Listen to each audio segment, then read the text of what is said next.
우리한테는 순서가 없다라는 말을 간혹 하게 되어집니다. 오늘 나이 많은 사람도 죽고 나이 적은 사람도 죽게 되어집니다. 죽음이란 것은 어느 누구나 할 것이 다 우리가 지나가야 될 과정인 줄로 믿습니다. 그러나 오늘 12살 먹은 소녀가 오늘 그가 죽은 그 곁에 예수님께서 다가오시고 그리고 한마디 말씀을 합니다. 다리다꿈 소녀야 일어나라 하고 이렇게 말씀하시니 기적이 일어났죠. 여기 이 다리다꿈이라 이 말은 알라머입니다. 알라머. 되게 히브리 민족은 히브리어를 쓰는 것이 통용어입니다. 그러나 간혹 아람어가 한 번씩 등장하게 되어집니다. 그래서 이 아람어는 당시에 많이 썼던 보편적인 말이었습니다. 보통 이 다리다꿈을 언제 쓰느냐? 보통 우리 아이들을 깨울 때 많이 썼던 용어입니다. 요즘에 우리 막내 보람이를 깨우는 게 너무 힘듭니다. 초등학교 때는 참 잘 일어났었어요. 자기가 알아서 자발적으로 잘 일어났는데 이제 중학교를 진학하니까 공부하는 것도 없는 것 같은데도 불구하고 잘 일어나지를 못해요. 아침에. 그럼 아침에 제가 7시에 알람을 맞춥니다. 맞춰놓으면 이제 그때 보람을 깨웁니다. 보람아 일어나라, 학교 갈 시간이다 라고 하면 그때 일어나야 될 텐데 좀 버팁니다. 5분 뒤에 다시 깨웁니다. 그리고 나서 겨우 일어나는 걸 보게 되었습니다. 요게 이 다리다꿈이라 이 말은 보편적인 말이에요. 부모가 아이를 깨울 때에 썼던 말이기도 하다 얘기입니다. 여러분들 이 다리다꿈은 두 개의 단어가 합성어입니다. 다리다 그리고 꿈 이 단어인데 이 다리다라는 이 말은 뭐냐면은 불쌍한 거, 연약한 거, 지극히 작은 거 이런 의미를 두고 있고요. 꿈이란 말은 일어나라란 말을 내포를 하고 있습니다. 다시 말해 우리 두 단어를 합쳐서 부르게 되어지면 소녀야 일어나라, 어린 아이야 일어나라. 다시 말해 부모가 아이를 깨울 때 보통 썼던 그런 말이겠죠. 아이야 일어나라, 이제 학교 갈 시간이다. 아이야 일어나라, 이제 아침이 되었다 하고 할 때에 이 다리다꿈을 쓰게 되어집니다. 근데 여러분들 오늘 이 다리다꿈 이렇게 말씀하실 때에 이 소녀가 벌떡 일어나게 되었습니다. 새로운 삶이 오늘 이 소녀에게 시작이 되었다 얘기죠. 사랑 믿음의 성도님들, 우리가 살고 있는 이 시대를 절망의 시대라 하고 이렇게 많이 일컫니다. 왜냐? 청년들이 대학을 졸업하고 취직을 해야 되는데 취직할 곳이 참 많이 없습니다. 그래서 청년들이 절망 가운데 삽니다. 자신이 가고 싶은 직장도 제대로 갈 수가 없고 심지어 직장에 다니고 있는 사람들조차도 지금은 정년을 더 늘려야 한다 하고 이렇게 얘기를 합니다. 그러다 보니까 취업의 문제가 어떻게 보면 이 세대 간의 갈등으로 비춰지는 경우도 많이 보게 되어지죠.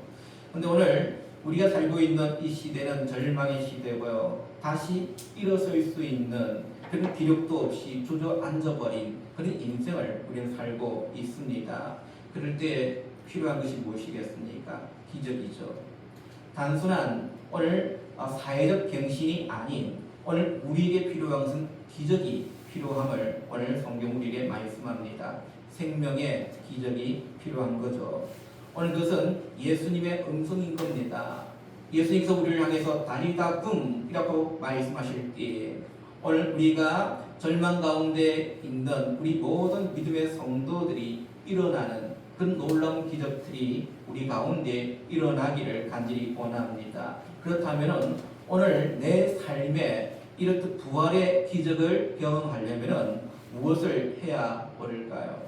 오늘 세 가지의 말씀을 가지고 함께 말씀을 나누고자 하는데 첫 번째는 문제가 있을 때에 우리는 예수님 앞에 나올 수 있어야 되는 겁니다. 문제 앞에는 항상 그 문제를 해결해 줄 수 있는 예수님께 가지고 나오시기를 바랍니다. 자, 오늘 우리가 본 사건은 지금 35절부터 읽었지만은 이 본문의 시작은 어디서부터 시작되느냐? 22절부터 시작이 되었습니다. 우리 마가복음 5장 22절, 23절 말씀을 함께 우리 찾아서 함께 읽도록 하겠습니다. 22절과 23절 시작. 해당장 중에 하나인 야이로라 하는 이가 와서 예수를 보고 발 아래 엎드려 간곡히 구하여 이르되 내 어린 딸이 죽게 되었사오니 오셔서 그 위에 손을 얹으사 그로 구원을 받아 살게 하소서 하거늘. 아멘.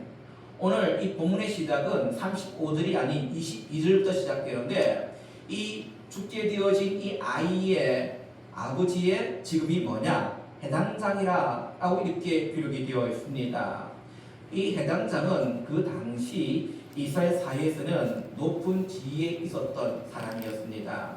자, 우리가 이 해당이라 할 때 신앙국에 이렇게 보통 많이 쓰게 되었습니다. 단순히 이 해당은 어떤 종교적인 기능을 발휘하는 것이 우리가 생각하기 쉬운데 그렇지 않습니다. 종교적인 그런 기능도 있지만은 이 해당이란 이곳은 사회적 기능도 많이 수행하는 그런 곳이었습니다. 다시 말해 학교의 역할도 이 해당이 감당을 하였고요. 심지어 재판소 역할도 해당이 감당을 하였다 얘기입니다. 어떤 문제가 있을 때에 오늘 그 문제를 가지고 해당에게로 가져오게 되어집니다. 그러면 해당장이 재판관 같은 역할을 하게 되어집니다. 그 문제를 이제 풀어주게 되는 거죠. 그래서 이 해당장은 사회적 명예도 있고 그리고 사회적 존경이 따르는 그런 직업이었습니다.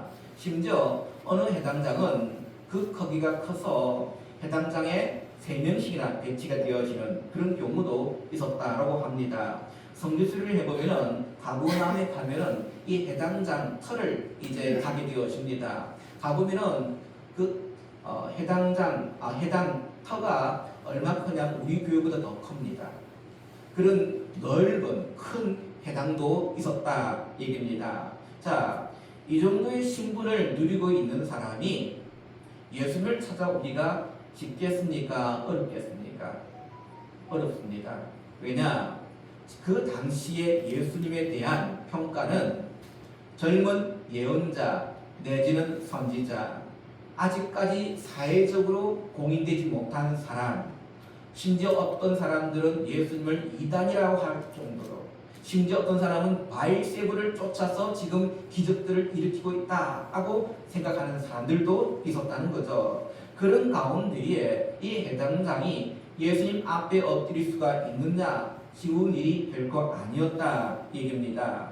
오늘 20절에 보시면 해당장 중 하나인 야이로라는 이가 예수를 보고 발 아래에 엎드렸다 라고 이렇게 말씀하고 있는 거죠. 이 정도의 사회적 신분을 가진 사람이 정말 예수님 발 앞에 엎드린다는 것이 쉬운 일은 아니었을 것입니다. 지금 죽어가는 그 딸을 살리기 위해서 이 해당장이 얼마나 많은 일들을 하지 않았겠습니까? 좋은 의사 선생님께 데려가 봤을 것이고 좋은 약도 써봤을 것입니다.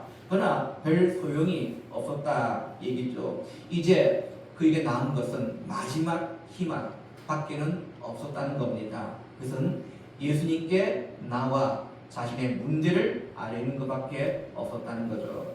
사랑하는 믿음의 성도님들, 우리가 인생을 살면서 우리가 경험하는 이 고통이 꼭 나쁜 것만은 아닌 것 같습니다. 오늘 이 해당장이 사랑한 딸이 지금 죽게 되었다. 이 고통이, 이 절망이 오늘 이 가정에 엄습하지 아니했다라고 한다면은 과연 해당장이 예수님을 찾아올 수가 있었겠느냐 하는 겁니다. 우리에게 인생 중에 고통이 있고요, 비바람이 있고 폭풍과 있었죠.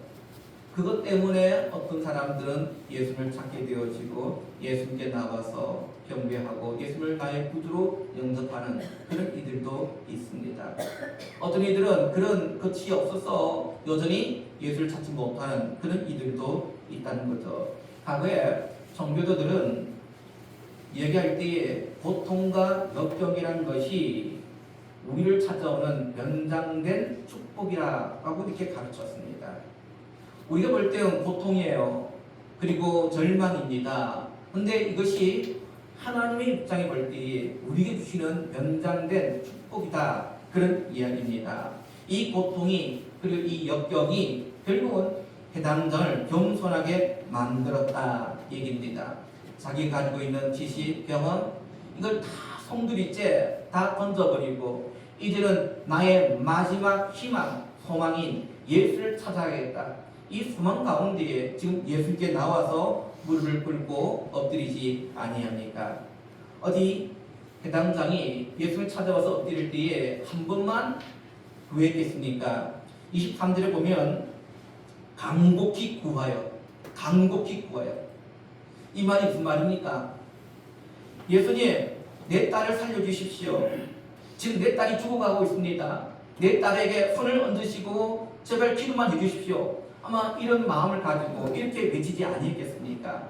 그걸 한 번만 했겠습니까? 간곡히 했습니다. 그 말은 반복해서 오늘 예수님께 부탁했다 그런 얘기입니다. 자, 우리 한국 사람들이 예수님께 나오지 못하고 하나님의 은혜를 경험하지 못하는 어떤 구조적인 그런 커다란 장애물이 하나 있습니다. 그것이 뭐겠습니까? 체면 문화입니다. 세계 어느 민족들 가운데 이 체면 문화가 가장 강한 민족이 두 민족이 있습니다. 우리 대한민국과 일본입니다. 그래서 우리는 이 얼굴과 관련되어진 말들을 참 많이 만들어서 사용하고 있습니다. 어떤 말이 쓸까요? 우리가 보통 평상시에 많이 씁니다. 이걸 별 낯이 없습니다. 면목이 서지 못합니다. 얼굴을 들 수가 없습니다. 그 사람 얼굴 참 넓다. 그 사람 얼굴이면 모든 게 다 통한다. 우리 아버지, 우리 부모님 얼굴에 먹칠하지 말아야지. 아니면 제 얼굴을 봐서 한 번만 부탁드립니다. 이런 말들을 많이 사용하고 있지 않습니까? 다 얼굴과 관련되어진 말들인 거죠. 그래서 우리는 이 체면 문화 때문에 쉽게 예수님께 나아갈 수 없는 장애물을 우리 스스로가 만들어내고 있다는 겁니다. 여러분들, 오늘 우리의 인생에 딜레마 있을 때 스스럼없이 그 모든 것들을 다 걷어버리시고 예수님을 찾아 나오시기를 간절히 부탁드립니다. 그래야만이 그 문제를 해결할 수 있는 시발점이 열려지게 된다 얘기입니다. 오늘 우리의 고통이 무엇입니까? 우리의 문제가 무엇입니까? 오늘 우리가 내 인생 속에 부활의 능력, 기적을 보기를 원한다라고 한다면은 오늘 우리가 예수님 앞에 우리의 모든 문제들을 다 내려놓으시기를 바랍니다. 내 인생의 마지막 희망, 최후의 희망, 이것은 바로 예수님을 향해서 우리가 엎드리는 것밖에 없음을 꼭 기억하시기를 간절히 원합니다. 자, 그럼 두 번째는 뭐겠습니까? 아직 문제가 해결되지 않아서도 예수님과 함께 길을 걸어가시기를 바랍니다. 자, 우리 23절 말씀을 한번 봅시다. 23절 간곡히 구하여 이르되 내 어린 딸이 죽게 되었사오니 오셔서 그 위에 손을 얹으사 그로 구원을 받아 살게 하소서 하거늘 했습니다. 여러분들, 오늘 이 사건 속에 24절을 우리가 보지는 않았지만 24절 말씀을 함께 또 봅시다. 24절 시작. 이에 그와 함께 가시세 큰 무리가 따라가며 여호사 밀더라 라고 되어 있습니다. 지금 해당장이 예수에게 엎드려 간곡히 부탁드렸죠. 내 딸을 살려달라 라고 했을 때에 예수님께서 그래 가자 너희 집으로 해서 이제 길을 걷게 되었습니다. 근데 길을 걷는 가운데 문제가 해결되었습니까? 해결되지 아니했습니까? 아직까지 해결이 되지 아니한 거죠. 함께 가실세, 그와 함께 가실세. 해당자는 지금 예수님과 길을 걷게 되었습니다. 예수를 만나고 이제 예수와 함께 걸어가기 시작한 거죠. 근데 아직까지 이 시점에서는 그의 문제가 해결되어지지 아니했다 얘기입니다. 그러나 중요한 것은 그는 마지막 소망을 품고 그의 집으로 달려가고 있다란 얘기입니다. 아직까지 해결은 되지 않았습니다. 그러나 그가 걸어가는 도중에 문제가 하나 발생이 되어집니다. 우리 25절 말씀을 함께 읽도록 하겠습니다. 25절 시작. 12해를 혈증으로 앓아온 한 여자가 있어. 아멘. 우리가 지난주에 12해를 앓은 여인에 대한 말씀을 우리가 함께 상고하지 아니했습니까? 지금 이 사건이 지금 하나의 사건처럼 보이지만 엄밀히 말하면 두 개의 사건이죠. 12해를 앓은 여인을 고쳐주는 사건과 그리고 죽은 소녀를 살리는 사건이 두 개가 이렇게 나뉘어져 있는 거죠. 그러나 중요한 것은 전체적으로 볼 때는 하나의 사건이라는 겁니다. 근데 지금 12해를 앓은 여인이 지금 등장을 하게 되어집니다. 그리고 그 가정에서 주님은 그 12해를 앓은 여인의 질병을 깨끗하게 치유해 주셨습니다. 자, 우리 한번 우리가 지난주는 여인의 입장에서 우리가 말씀을 보았고요. 오늘은 우리가 해당장의 입장에서 관점에서 말씀을 한번 보도록 합시다. 지금 해당장의 입장에 볼 때는 이 12해를 앓은 이 여인의 병을 고쳐주는 이 사건은 하나의 방해거리가 되어지는 겁니다. 지금 왜냐하면 이 해당장에는 지금 딸이 죽어가고 있는 거예요. 죽어가고 있다. 이 말은 1분 1초도 지금 급박하다는 얘기입니다. 급한 거죠. 지금 하루를 넘기기 위해서는 이 딸이 어떻게 될지 모르는 거죠. 그런데 지금 그 도중에 12해를 앓은 여인을 지금 주님께서 고쳐주고 있는 겁니다. 그래서 해당장의 입장에서는 그 12해를 앓은 여인의 병을 고쳐주는 이 사건은 자신이 지금 급한데 지금 자신의 문제는 시간이 엄청나게 1분 1초도 급한 상태인데 이 여인의 사건은 1분 1초가 급하지 않은 사건이에요. 왜요? 오늘 하루 지나도 여인은 별로 큰 문제는 없습니다. 내일 예수를 만나서 고쳐도 아니면 한 달 뒤에 오셔서 고쳐도 상관이 없는 문제죠. 그러나 오늘 이 해당자의 문제는 급한 일입니다. 근데 오늘 왜 주님께서 이 사건을 지금 허용하셨을까요? 지금 급한 사건이죠. 해당장에 있어서 예수님 지금 급합니다. 이 여인의 문제는 조금 우리가 갔다 온 뒤에 해결을 쉬어도 되지 않겠습니까? 할 수 있습니다. 그러나 주님은 그 문제를 짚고 넘어가셨어요. 아무도 모르는데 주님은 말씀합니다.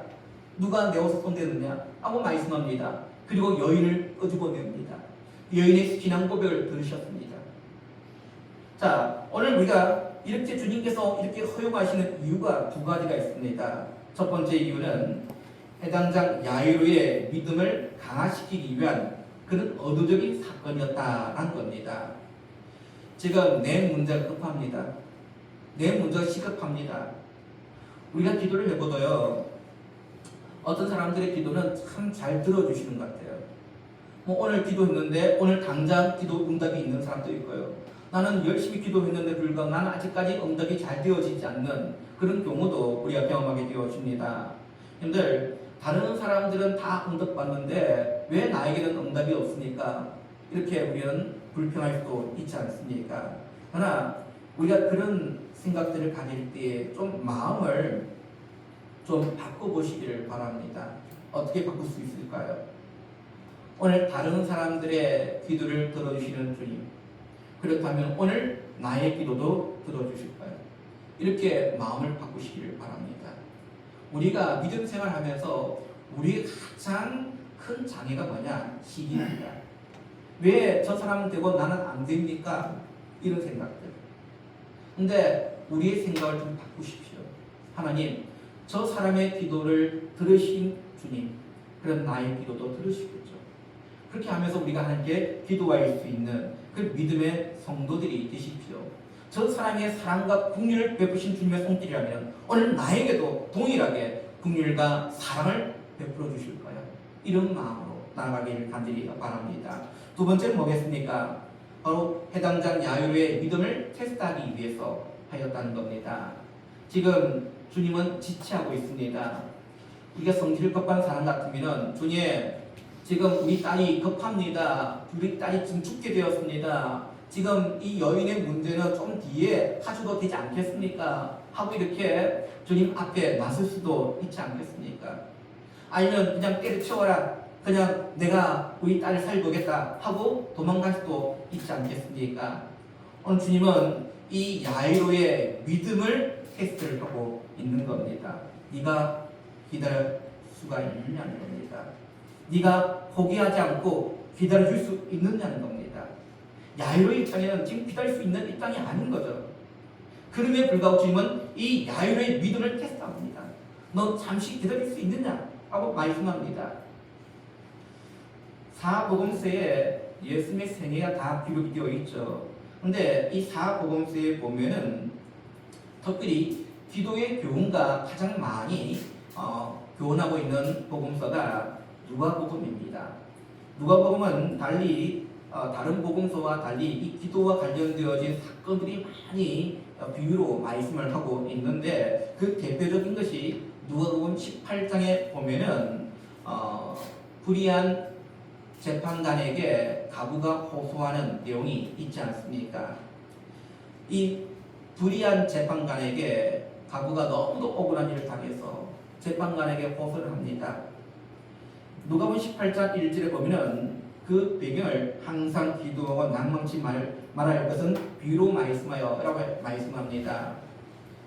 우리의 기도가요, 기도를 했을 때 단 한 번 기도로 우리의 모든 문제들이 해결되어지지는 결코 않습니다. 그래서 누가복음은 강조하기를 끊임없이 쉬지 말고 기도할 것을 우리에게 당부하고 있는 거죠. 그래서 주님은 그 일련의 가정을 통해서 주님과의 신뢰의 관계를 형성하도록 만드시는 겁니다. 여러분들, 우리가 기도하는 과정 한 번으로 끝난 것이 아니라 문을 두드리고 찾고 그리고 구할 때에 그 과정들 속에서 주님을 더욱 신뢰할 수 있는 관계들을 만들어 가신다 얘기입니다. 그래서 우리가 항상 기도하고 낭망치 말아야 되고 포기하지 말고 더욱더 하나님께 엎드릴 수 있는 믿음의 성도들이 되시기를 바랍니다. 기도의 응답은 우리가 다 받을 수 있습니다. 언제까지? 기도 응답이 있을 때까지 엎드리시기를 바랍니다. 기도의 응답이 있을 때까지. 그것이 예스로, 노로, 아니면 딜레이로 이렇게 표현될 수 있겠지만은 그러나 우리가 이것이 기도 응답이라고 생각할 때까지 여러분들이 엎드리시기를 간절히 바랍니다. 문을 두드리면 한 번 두드린 것으로 만족합니까?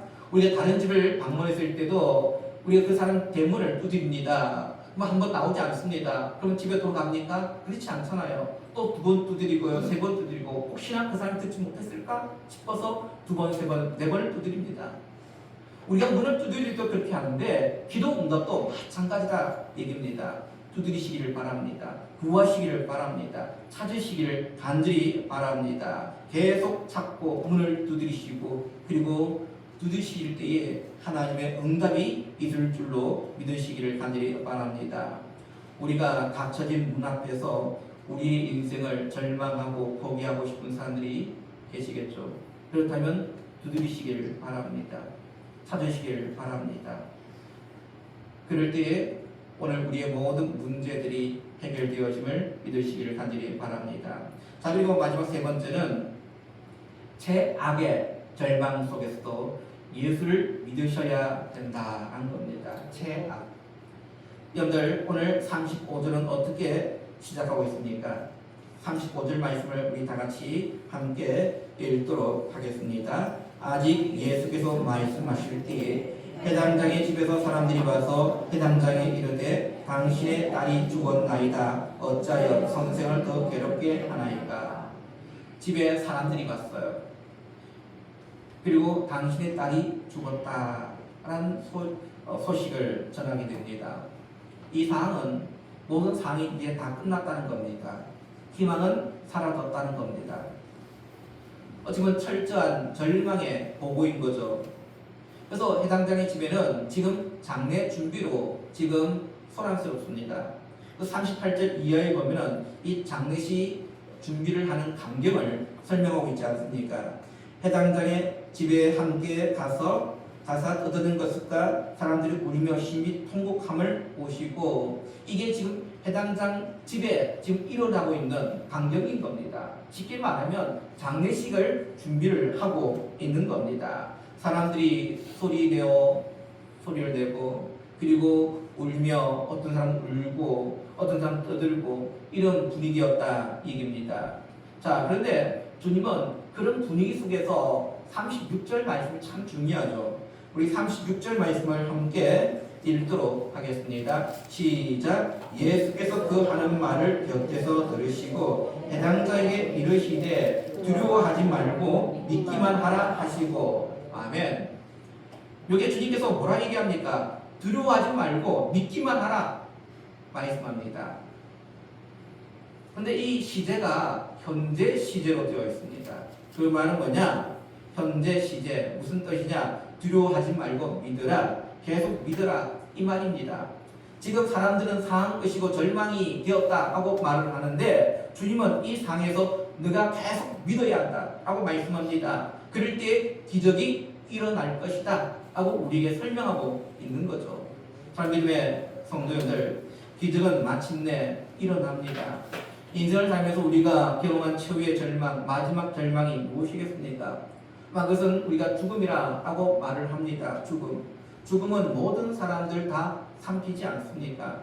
제가 여러분들에게 하나의 예언을 합니다. 100년 뒤에 이 가운데 살아있을 사람은 아무도 없을 것입니다. 우리 장모님도 없을 것이고요. 저도 없을 것이고요. 나이 어린 아이도 없을 것입니다. 왜요? 죽음은 모든 사람들이 통과해야 될 과정인 거죠. 근데 여러분들, 죽음의 확률은 다 100%입니다. 죽지 않을 사람이 없다는 거죠. 그러나 이 최악의 절망 속에도 주님은 우리에게 믿음을 요구하십니다. 우리가 복음서에 보면 또 다른 부활의 드라마가 하나 또 나옵니다. 그것은 예수님의 친구였던 나사로의 사건이 나오죠. 나사로가 죽었습니다. 그 주님은 이 무덤 앞에 섰습니다. 그리고 놀라운 메시지를 이제 선포를 합니다. 나는 부활이요 생명이니 나를 믿는 자는 죽어도 살게도 살아서 나를 믿는 자는 영원히 죽지 아니하리라 하고 선포하십니다. 그리고 그 선포 뒤에 또 다른 말을 하십니다. 네가 이것을 믿느냐? 하나님의 영광을 보리라 하고 말씀합니다. 다시 말해, 오늘 최악의 절망 속에서도 우리가 주님을 믿으면 그 믿음을 통해서 하나님의 영광이 기적적으로 일어나게 될 것이다 하고 우리에게 말씀합니다. 기적은 일어납니다. 오늘 이 소녀가 일어나지 아니했습니까? 다리다금 소녀야 일어나라 하고 하니 오늘 소녀가 일어남을 받게 되었다 얘기입니다. 이것이 부활이겠죠. 이 다음에 우리가 주님 앞에 설 때도 마찬가지입니다. 우리는 다 죽음을 다 경험하게 됩니다. 그러나 우리의 소망이 있습니다. 그것은 바로 우리도 주님과 같이 부활한다는 사실을 믿으시기를 간절히 바랍니다. 그러기에 우리가 이 사실을 믿는다라고 한다면은 죽음을 결코 두려워하시지 마시기를 바랍니다. 우리가 죽음 앞에 그 사람의 믿음이 있느냐 없느냐는 것이 판가름 납니다. 되게 예수를 믿지 않는 자들은 죽음 앞에 겁을 냅니다. 두려움에 빠지게 됩니다. 죽지 않으려고 발버둥칩니다. 근데 반면에 우리가 예수 부활을 믿고 소망을 믿는 사람들은 그 죽음을 의연히 받아들입니다. 심지어 주 예수여 내 영혼을 부탁드립니다. 이렇게 고백하며 주님 곁에 가는 분들이 얼마나 많은지 모릅니다. 이것이 신앙이 있고 없고의 차이점이겠죠.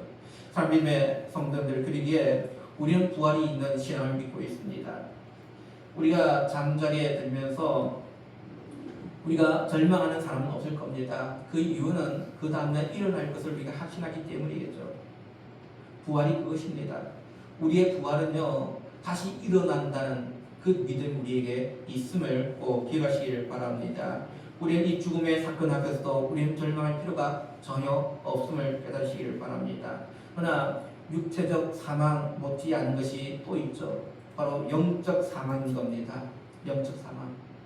이것은 많은 사람들이 여전히 자기는 살아있는 것 같은데 이미 영적으로 죽어 있는 영적 사망 상태에 있는 이들이 얼마나 우리 주위에 많이 또한 있는 줄 모릅니다. 그들은 하나님과의 관계가 단절되어진 채 살고 있습니다. 영적 사망에 대해서 주님 우리에게 무엇이라 얘기합니까? 우리의 죄 문제가 해결되지 않기 때문에 영적 상태에 놓여있다라고 말씀합니다. 그래서 하나님은 우리를 너무 사랑하셔서 나를 사이시렸고 하나님과 나 사이에 오늘 중보자 되신 예수 그리스도를 우리 가운데 보내시지 않겠습니까? 오늘 하나님은 한 분이시고 하나님과 사람 사이의 중보자도 한 분이심을 믿으시기를 바랍니다. 그 중보자께서 오늘 우리 가운데 오셔서 우리의 모든 죄와 허물을 십자에 지시고 보혈의 피를 흘리심을 통해서 우리의 죄 문제를 해결해 주셨습니다.